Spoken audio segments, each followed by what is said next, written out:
नमस्कार, मैं हूं आपके साथ शुभम मिश्रा और आप देख रहे हैं वीके न्यूज यूपी। गृह मंत्री अमित शाह से सीएम योगी आदित्यनाथ की मुलाकात और मुलाकात में वो 5 सलाह, जिसके बारे में वीके न्यूज यूपी आपको पहले ही बता चुका है। लेकिन इस मुलाकात के बाद एक और नाम है जिसको लेकर अब चर्चा तेज हो गई है, क्योंकि ये नाम अपने साथ पूर्वांचल से 12 से 22% वोट लेकर आता है। लेकिन इसी नाम को 2019 के लोकसभा चुनाव के बाद सीएम योगी ने यूपी सरकार के कैबिनेट से बाहर का रास्ता दिखा दिया था। तो फिर अब क्या ऐसी जरूरत आन पड़ी है जिसकी वजह से अमित शाह इस नेता का गठबंधन में स्वागत करने के लिए बेताब है। बता दें कि ये नेता कोई और नहीं बल्कि ओम प्रकाश राजभर ही है, जिनको लेकर एक बार फिर से गठबंधन में वापसी की कवायद शुरू हो चुकी है। पूर्वांचल के एक बड़े बीजेपी नेता के जरिए बीजेपी ओम प्रकाश राजभर से संपर्क कर रही है। सूत्रों की माने तो राजभर के साथ 2 दौर की बातचीत भी हो चुकी है।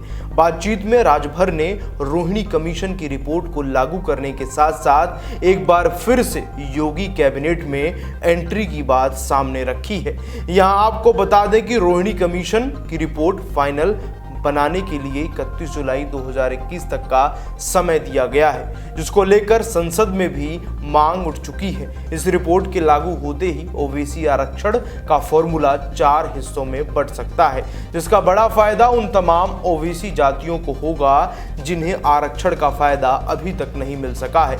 इसी के साथ ओम प्रकाश राजभर का चेहरा राजभर समुदाय के बड़े नेता के रूप में है और राजभर समुदाय का वोट पूर्वांचल के जिलों जिसमें गाजीपुर, चंदौली, मऊ, बलिया, देवरिया, आजमगढ़, अंबेडकर नगर, जौनपुर, वाराणसी, मिर्जापुर और भदोही जैसे जिले शामिल हैं, वहां राजनीतिक समीकरण बनाने और बिगाड़ने की ताकत रखता है, क्योंकि यहां पर 12 से 22% राजभर मतदाताओं की संख्या है। साथ ही राजभर समुदाय धाधरा नदी के दोनों ओर की सियासत को प्रभावित करता है। लेकिन यहां ध्यान देने वाली बात यह है कि ओम प्रकाश राजभर जब बीजेपी के साथ थे तब उन्होंने न सिर्फ सीएम योगी आदित्यनाथ बल्कि बीजेपी के खिलाफ भी कई हमले बोले थे, जिसकी वजह से 2019 के लोकसभा चुनाव के मतदान खत्म होने के अगले ही दिन मुख्यमंत्री योगी आदित्यनाथ ने उन्हें कैबिनेट से बाहर का रास्ता दिखा दिया था। लेकिन कहते हैं कि वोट और चुनाव में जीत के लिए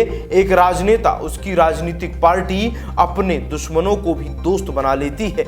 अब वो चाहे सीएम योगी पर हमले करने वाले ओम प्रकाश राजभर ही क्यों ना हो। 2022 के चुनाव में जातीय समीकरण को मजबूत करने के लिए अमित शाह और जेपी नड्डा ने अब नए सिरे से यूपी में गठबंधन को सांधने और बुनने में जुट गए हैं। इसका एक प्रमुख कारण पंचायत चुनाव में पूर्वांचल में ओम प्रकाश राजभर की पार्टी का अच्छा प्रदर्शन और वाराणसी में राजभर की पार्टी की जीत भी है, जिसे अमित शाह और जेपी नड्डा किसी भी हालत में अनदेखा नहीं कर सकते हैं। इसीलिए आने वाले समय में आप सभी ओम प्रकाश राजभर को लेकर कोई बड़ी खबर भी मिल सकती है, क्योंकि बंगाल हारने के बाद राजनीति के चाणक्य अमित शाह छाछ भी फूक फूक कर पी रहे हैं। आपकी क्या राय है जिसे सीएम योगी ने निकाला? क्या उसे गृह मंत्री अमित शाह का वापस लाना सही है?